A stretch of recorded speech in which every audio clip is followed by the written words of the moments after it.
Welcome to the Timeless Vitality Podcast, where co-hosts Kate Beck and Amber Stitt explore the unique journeys, inspiring stories, and timeless wisdom of those who embody vitality and resilience.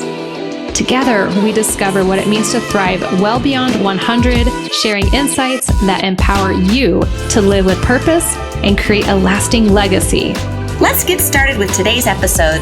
Welcome to the Timeless Vitality Podcast. I am your host, Amber Stitt, along with my co-host, Kate Beck.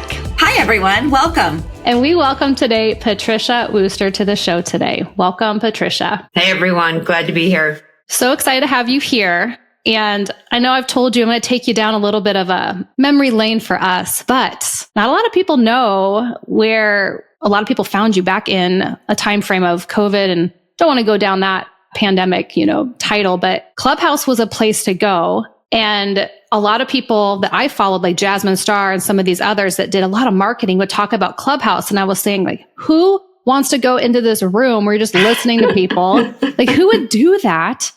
And then here I go, at the time the media was crazy. And I was like, I just want to go in and listen to people from all sides of the tracks. And it was like the global, community too. And the idea of being a writer and author, I was like, oh, one day that'd be so amazing. So I find you somehow in this room, and I was so nervous to even speak up. I actually never spoke in a long time of listening on Clubhouse, never did. And I found your workshop, the right fit.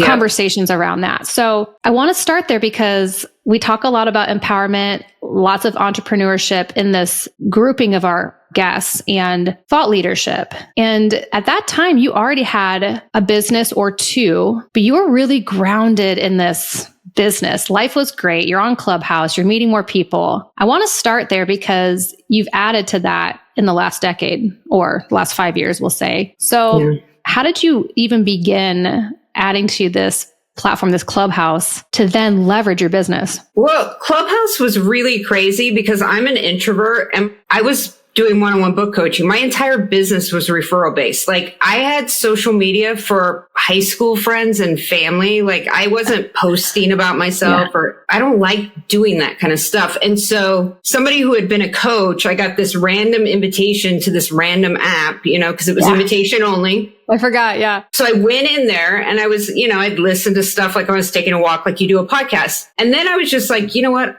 I don't care because I'm not attached to social media. So it's like, if I go up there and embarrass myself, I'll just delete it or I won't go back. I never put that much importance in it. Right. Mm-hmm. So I just opened a room one day when I was walking and I just titled it like Q&A on writing your book. And all these people like started coming. And I think at some point I had like 10,000 people in my club. No way. It was crazy. So I ended up organizing it so that every Tuesday and Thursday I went on and I actually started a panel. I had Dre Baldwin, who was this mental toughness, him, and wrote a lot of books. I had somebody from a major publishing house. I had a PR person. Like, I just kept finding these people and I'm like, hey, do you want to show up on Tuesday? Because I do this thing at 4 and I'll make you one of the experts. And it was literally just Q&A rooms. And at first I let them go until the last person left and it'd be like 6 hours. And I was like dying. I'm like, can we answer this question again? And so, but when you do that, I did that for like 12 months. Twice a week. Wow. And what happened was other experts or people started pulling me because they saw now I had a following. They would pull me into their rooms, right? So then I'd get this new audience. And my business was blowing up because people were sitting around with their kids doing homework. And they're like, I guess I'll finally get around to writing that book, right? Yeah. So I'm like, well, this is a good thing. I don't like love it, but I'll just keep doing it because it's working. And then I was pulled into the Breakfast of Champions room, which had I don't remember how many followers, but it was a big deal. And that's how I started meeting some kind of like really like heavy hitters. And that's where I really started opening up to the idea of not just being a coach, but kind of like really being a business owner and business creator. But yeah, it's where I met you. It's where I met Wendy. It's where I've met a lot of my clients. Like, it's really crazy. And now I've like traveled across the country to meet some of these people. Yeah. Like, it was the event. COVID was the event. Like, everybody kind of jumped in there and yeah, it was amazing. So, well, in multiple books that I've read that you've had your stories in, you talked about really, I felt like you had built a business or two. We can talk about that more just to make sure I have the facts right. But you were very systematized. You had structure. Things were good, And the reason I'm bringing that up is it's not that things are not good now, but you took some leaps and you've partnered and had done some different things since that point. Before Clubhouse, were you already a published author at that time? I was a published author before I was a coach. Okay. So yeah, I had been published for quite a while because I was in corporate. And then when I was like 31, I had my first kid and I said, I'm going to stay home for a while. I'm sick of doing this software sales. And my dream had been to write books always. And so I ended up getting a book deal with Simon Schuster, a 3-book deal with them. But everybody I knew was in corporate and they were coming to me for advice on writing books. So that's kind of how that transition took place. I'm seeing some between other guests too on our podcast, but you and Wendy, if you have something that somebody wants, they're coming to you for this advice, that might be your next business. Yeah. And roll with that. That could be the side hustle to the corporate and your gateway, right? Yeah. I mean, it's one of those things where nothing was that planned out. It just keeps happening. I started coaching. That happened because a lot of people were getting bad advice. And I was really fortunate to publish with one of the big 5 publishers. Yeah. So I could bring those standards to self-publish people, but I also had the benefit. I had worked in corporate and my clients were corporate. So they had certain concerns or ways they wanted their book to be presented. They also were very protective of making sure their job wasn't impacted by what they were going to be writing about, like all of these things. And then from there, I want it to be a launching point for something else is what everyone wanted to do. So I would just figure it out. I'm like, okay, you want a course? I'll help you create a course. You want your program college certified?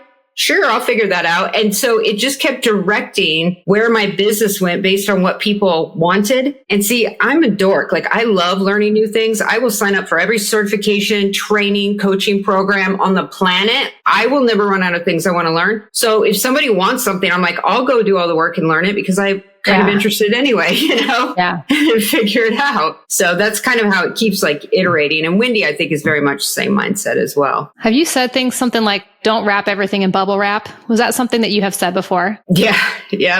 I mean, I think, people get so married to their ideas and they haven't tested them and they haven't gotten feedback. They just decided that this is what their trajectory is going to be. And they miss all these amazing opportunities and things that are happening around them because they've just insulated themselves into their one lane. That's what we like to do, is really break people open and make them understand that we're all experts at something, multiple things. And we can use that expertise in so many different ways. You just turn it on its side just a little bit differently. If you know like finance or insurance, right? And you work in a corporate structure, that same knowledge, if you decided you wanted to help people starting their first business and what they need to know, it's same expertise. You're just talking about it a little bit differently. And so we really like working with people to realize that they can get where they want to go with what they already know. Yeah. And I know you do a lot of work with entrepreneurs, but it's also working with that employee, that corporate person, so they can see that other creative side of things. Can you tell us a little bit about how in the world you got into producing a business line for colleges? Design genius. So I met somebody on Clubhouse, and me and her and my husband became business partners. My husband has been in software forever.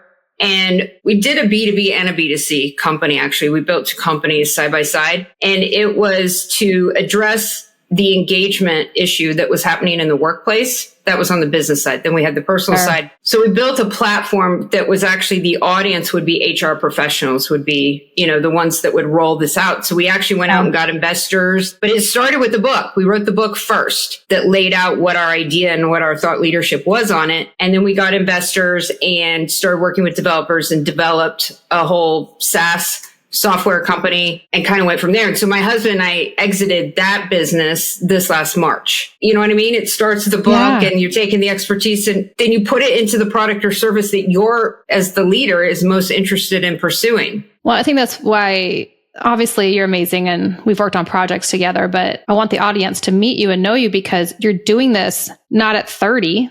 You've grown kids.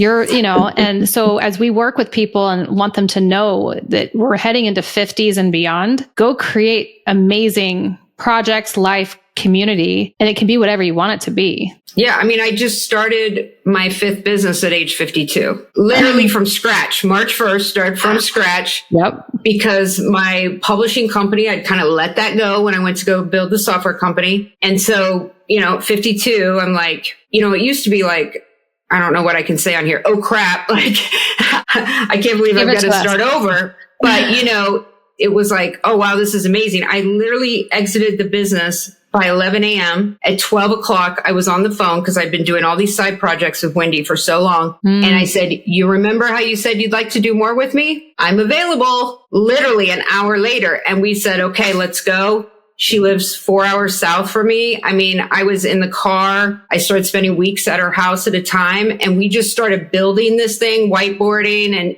doing the thing. But the thing is, you get faster at it every time. The first time you have to set up an LLC, it's like, oh my God, where do I go? What do I do? Now it's like, okay, where's my credit card? Because I know it's cost, I know I just entered my credit card and I've got a business. But so we were able to move like really, really fast. And we set really, really aggressive goals. And see, her background sales too. So, it was like, okay, we're all in now. The hesitation and all that stuff that happened the first time you become an entrepreneur starts to disappear, right? It becomes more excitement. It's less fear-based, I think. And so it's been really, really fun. Yeah, it's really interesting that sometimes we don't want to let go of what we've built. There's something else, but at that time it's the right choice and it's all okay. You get to make the calls. Well, and you learn every time, even if you think that the business was a failure, either it was a financial, it was a failure, or you didn't like doing it or whatever it was, you're always learning something, right? You always take something away from that. And so I've taken something away from it every single time. I mean, the one thing I learned is when I had the publishing company by myself is I don't want to be in business on my own anymore. I don't want to build things by myself because I'm really, really, really good at what I do, but I need all these other pieces to make the business work. You know what I mean? It's a sliver. It's not the whole thing. It's like, I've got this piece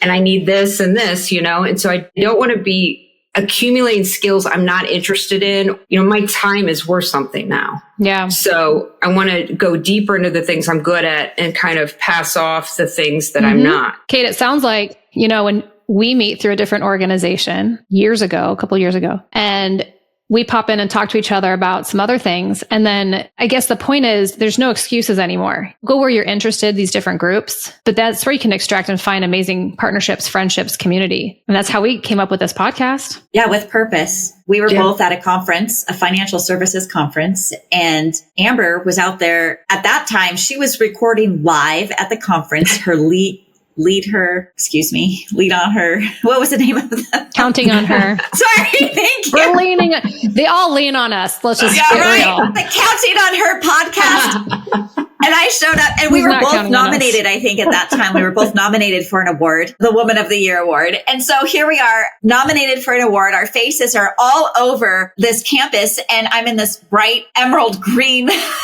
suit. I remember, same as Amber's wearing today. She just had her little Zoom recorder and we went out there and we said, what do we say? And she said, well, just say what you brought to the president's circle this morning. And so that's how it started. And then she invited me to be a guest on her Amber Stitt show, which happened in January or February. And our energy was so electric together on that particular episode, which is now live if anyone's interested. We decided that we wanted to create Timeless Vitality. And it didn't happen by accident. We had to take purposeful Zoom meetings because she's in Arizona, I'm in Oregon. And then we were so excited. She had such great experience with you and Wendy with the books that she had written. And I thought, me too. I want to join you on that. So she just put her hand out and brought me up on that stage. And I didn't even question. Remember, I called, she said, contact Patricia. I called you up and I said, let's go. I didn't ask any questions. When do I start? What do I do? And I filled out my application and I was lucky that I was selected and approved. And I'm very excited to be part of this new project. So, yeah. Yeah, we mostly actually just talked about common interests. We talked about biohacking and all the health and wellness and all that kind of stuff. So Amber's a good connector for sure. She's a good connector. And what I love about Amber, Patricia, and Wendy, everyone all together, is that no one's walking around like, oh, I wonder what I should do next. We're making really purposeful actions here, and we're overcoming challenges. I mean, today we've talked about many challenges. So just real quick for a recap, Patricia, could you just hit for me the biggest challenge that you overcame that supported your pearls of wisdom that you've just shared with creating books and things? What was the overall theme of challenge for you? Well, I mean, I think, there's the obvious just of learning entrepreneurship and stuff. But,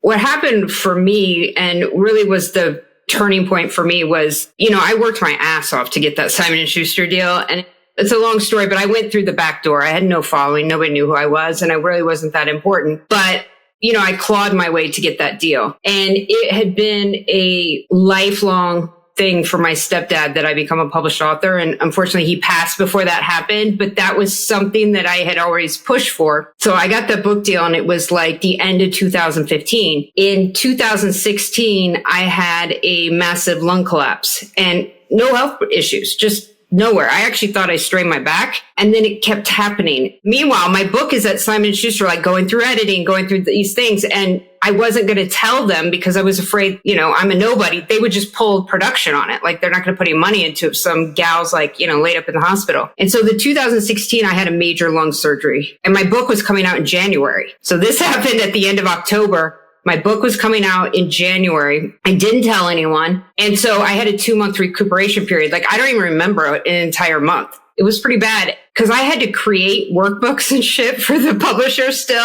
And I don't even remember doing it, but I guess I did them and I delivered them. They were setting up events for me. I'm getting emails. I'm not even walking at this point. I'm not even leaving my house. And so the day my book released, I was actually sitting in a dark room with a computer. My mom, who had taken care of me during my lung surgery, ended up with a brain tumor, found out as soon as she came back from my recuperation. And so then I was taking care of her, and I was sitting in a dark room with my computer hitting refresh on the Barnes & Noble website, waiting for my book to come up. My book came up. I was like, okay, great. Shut my computer and went back to caretaking. I mean, it was like a storm, right? So at the same time, the marketing person assigned to me at Simon & Schuster quit a week before my book came out. It was my fault here, naive, thinking the marketing department does the magic and the work on making sure your book is, no, they don't. It's on the individual has to sell the books. But she left. I was like, oh crap, because I have 2 more books writing on that deal. It was a 3-book deal. And they put it in every Barnes & Noble in the country. And I was like, how the hell am I going to sell 1-to-1? I don't have any following. I don't have anything going on. I'm just getting my energy back to go out and do things. Wow. And so what I did was, and this is what I tell my clients to do now, is quit selling 1-to-1. If you're a fiction writer, yes, go sell 1-to-1. Go do Goodreads, go do Amazon ads or whatever. Sure. Do TikToks. I don't work with that audience. It's make a list of the corporations, the nonprofits, the schools, the event planners, all the people, and sell many to one person. You could do it via email. And so I sold almost 4,000 books to the We Day event, which was hosted by Selena Gomez and Harry Styles. And, it was sold out shows at Madison Square Gardens. They were handing out my book. They paid for every single copy. I sold hundreds to school districts, hundreds to associations. And I was like, whoa, okay. And that's what I remembered that when I started working with my business clients. But it was really, for me, that moment was the most high stakes moment to me, because that was the one thing I had always been certain of, is that I wanted to be a traditionally published author. And I knew how hard it was to get that deal. And so I think pushing through that, everything else has seemed pretty easy, between the health and the marketing person. And I actually ended up selling out of every copy at every Barnes & Noble in the entire country. Oh, so cool. It's pretty cool when you have a deal. You can see where all the books are and how many, and you can see them start to turn off as they have nothing left, And so that was really, really cool. But yeah, I mean, we all have our things, our ups and downs, But for me, that was a big moment to me. Well, thank you for sharing all of that. I mean, I remember hearing a little bit about the lung, but I didn't know all of that. Thank you, Patricia. Trying to celebrate, and holy smokes. And having resilience, again, goes back to community. And I know that's part of what your passion projects have been lately, is to bring people together, all walks of life, because then you can support each other and learn from each other. And some of these events were the catalyst for it. Yeah. I didn't really appreciate community until Clubhouse. I still had that old mentality in my head of these networking events where you show up with your business card and you sit there and you're like, I hope I know someone here and I'm not standing here talking by myself. And it felt so like, ugh. And that was my memory of that's what community is. That's what it's like if you leave your house and you go meet people you don't know. And so it's been really amazing to curate communities. Yeah. To me is really fun because then you're choosing who's in the community and you're finding people like Kate was saying that are very purpose driven. They take action. We're interested in wellness and health, and we're interested in learning, and we're curious about each other. And also really that I don't have to make you less than to elevate myself. Like we all rise together. Like actually the higher you rise, actually the better it is for me as far as I'm concerned. And so I like finding those like-minded people too, where we're collaborating, we're not competing. It's important too, especially if you have parents that are going through something, kids going to college. That's going to help us transition. Sometimes I call it the later list, things that we want to do. Maybe it's for later because you might need that outlet and that community to help you through life's challenges. But then maybe you can monetize too while you're at it.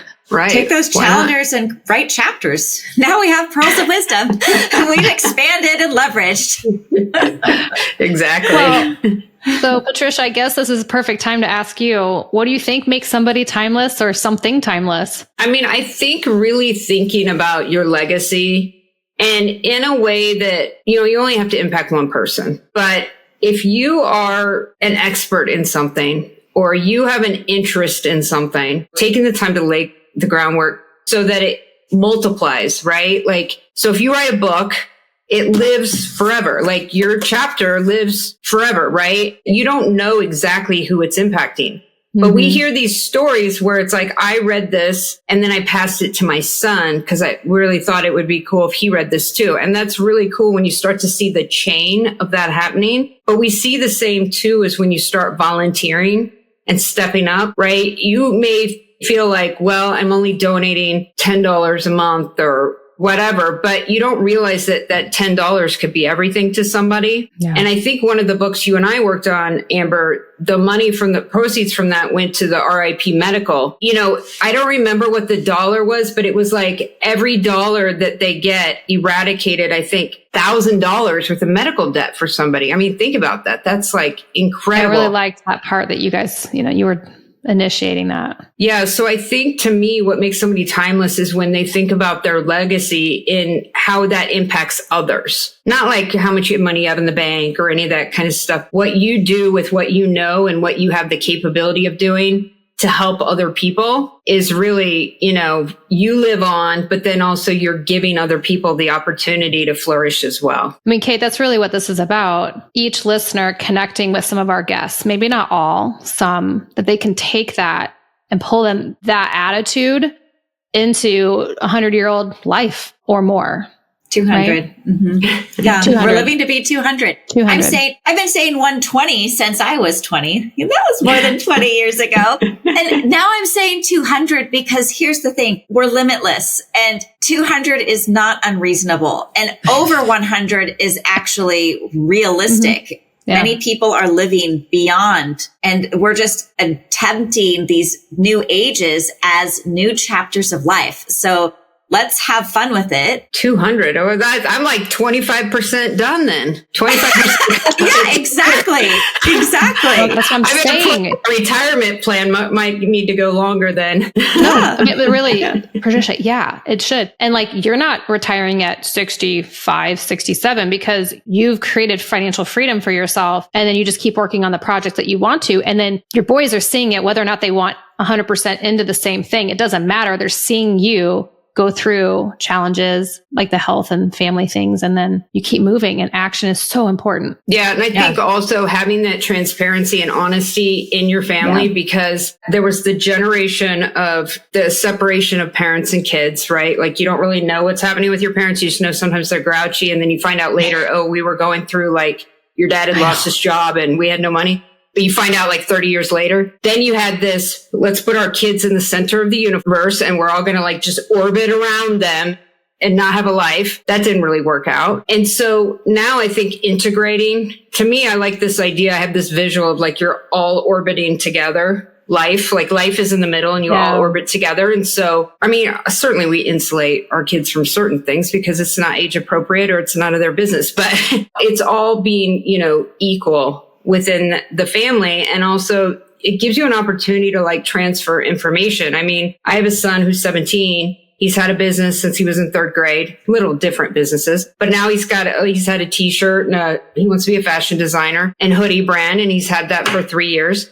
And it's cute. Like he asks me questions about business, or we've been able to help him with stuff where he sees what's going on. He also sees that it's not all fun. Yeah. Like there's Saturdays and Sundays when the traditional people are not working, or there's times when you're like, we need to hire somebody, but the money's not coming in at the same rate, or everything's up and down. Like we're very transparent without really getting into the weeds of everything so that he understands what the lifestyle is of going into this, And so I think it's really important, whether it's that or, there's a health challenge or any kind of stressors or things going on, that you're really more open about it, because they're more apt to share with you then, when they don't feel as great about what's happening to them at school or, this or that, because you've got that kind of relationship with them. So where you're talking about the easy stuff and the difficult stuff. I love that. Yep. Well, and Kate, I didn't tell you this, but like we could flip it the other way. My mother has worked at a job to get healthcare. And now that she has Medicare, I say, you don't have to be there anymore. And she's like, well, and I can see her being worried that there's nothing else that's structural. She's not a free spirit to be like an entrepreneur. She likes knowing she shows up, she's got a certain role, and she loves animals. So I said, we can create a business. We'll call it dog walking, whatever it is. And we had this cute name that works with her. Like the logo, the branding would be so perfect. On the other side, part of this podcast is to show on the other side, though, you can create whatever you want and do it on your own terms at any age. And so the stories and the messages, like you said, it can always impact others.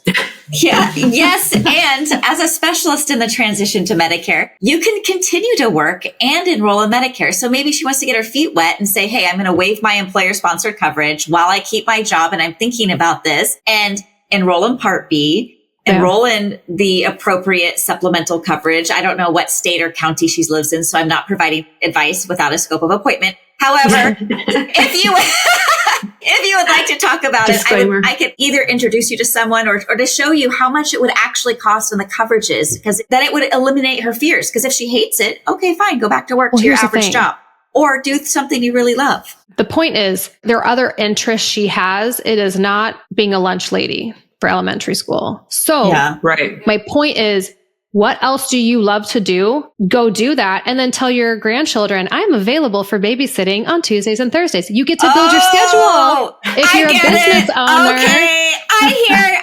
Then there's financial freedom. If you don't need that, so like trying to get off that corporate employment mentality and go keep that Medicare, but trying to, feel good about, I've never done this, but let's give it a try. And start with this. What is your deductible, your out-of-pocket maximum, and your monthly portion of the premium you have to pay on your plan right now? You give me those 3 pieces of information, and then we look up on Medicare.gov, what is the cost of this insurance? And you will be shocked how inexpensive it is to be on Medicare and what terrific coverage it encompasses. So I am happy to be of service. And if it's too close to the circle, I can give you someone else. But let me tell you, I love to walk people down that road. Well, that was the thing, because like when you go on business for your own, like Patricia, okay, there's no healthcare, right? So you're like, what do we do? Am I really doing this? We're paying for 4 right now.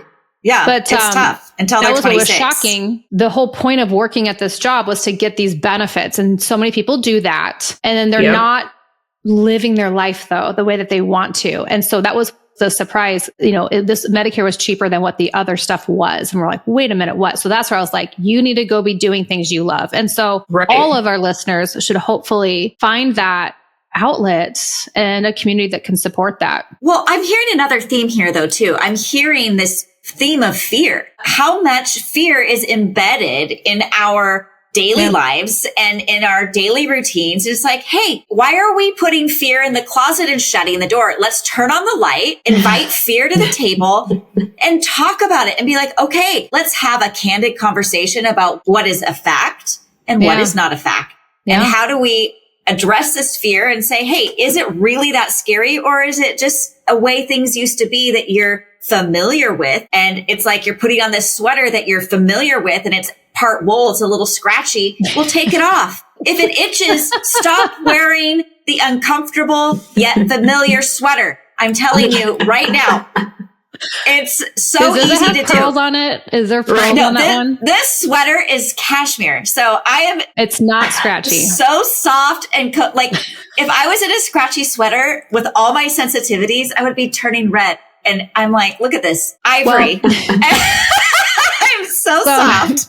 But Patricia, I mean, Wendy talks about fear and like you have to overcome it and we all go through it. And that's what this community is about. And so, but identifying it, first of all, it's like, okay, we feel it. You have to understand it. We're fear-based without the real information, without doing the work. Yeah. The investigative work of really finding out, like, is that even true, what I think? Yeah. Like, is it even true? You know? And we found that also, like, with our community, we all know the tactics to be successful at business. We can find them online. We can watch a YouTube video that will tell us that we need to make so many sales calls, or we need to have a CRM, or we need to be on social media, all the things. We know those things. We can write them down. We've been in coaching programs for them. Now it's whether we do them, right? And I can tell you, I'm going to be saying the same thing to them 2 years from now, and they're going to be giving me the same answer and doing the same thing they do now, even though deep down they know that that's the thing they need to do. Yep. There's a difference between a business owner and an entrepreneur. A business owner is somebody who owns the business, who started it. An entrepreneur is somebody who looks for opportunity and pursues at all costs. They're going to do it at all costs. And they're somebody who likes to build new things. So they're usually somebody you've seen or will have multiple businesses. They will not be working for somebody else. If they go work for somebody else, they have to be the idea person.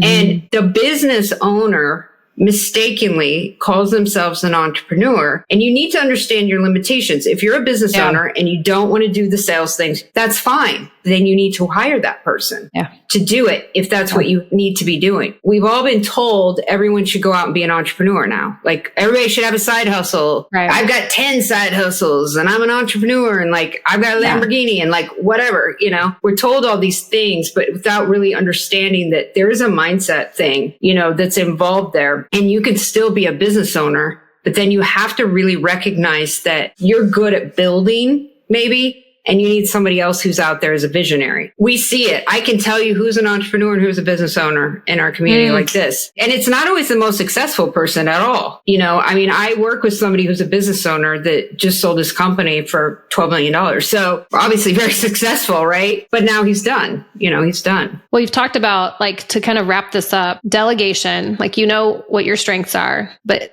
it's true. Like, know who you are, find that balance, and then partner with those that are different than you, that bring that same purpose, but can balance everything out. And that's what you're obviously trying to show your family too, is like, hey, here's the good, here's the bad. And then once you get to a certain level, then you can delegate out. So thanks for sharing all of that. Tell us how people can work with you and your partners. Yes. Yeah. So you can either go to patriciawooster.com or woostermediabooks.com. They both go to the same place. And, you know, we're on Instagram and LinkedIn. And as people are speakers and coaches or interested in being a speaker or coach, we have the Speaker and Coaches Networking Society on Facebook. It's a free Facebook group. But we're everywhere, you know? Yeah. Or trying to be. Yeah. Not TikTok. We'll definitely link up everything so people can work with you. And thanks for sharing all the amazing tidbits. Yeah. Thanks for having me. Thank you for being here. Thank you, Patricia. Awesome. Thank you. Thank you for joining us on the Timeless Vitality Podcast. We hope today's episode has inspired you to embrace the journey of thriving well beyond 100. Remember, your story is still unfolding, and every step you take adds to the timeless legacy you are creating. Until next time, stay vibrant, stay empowered, and continue living with purpose. We'll see you on the next episode.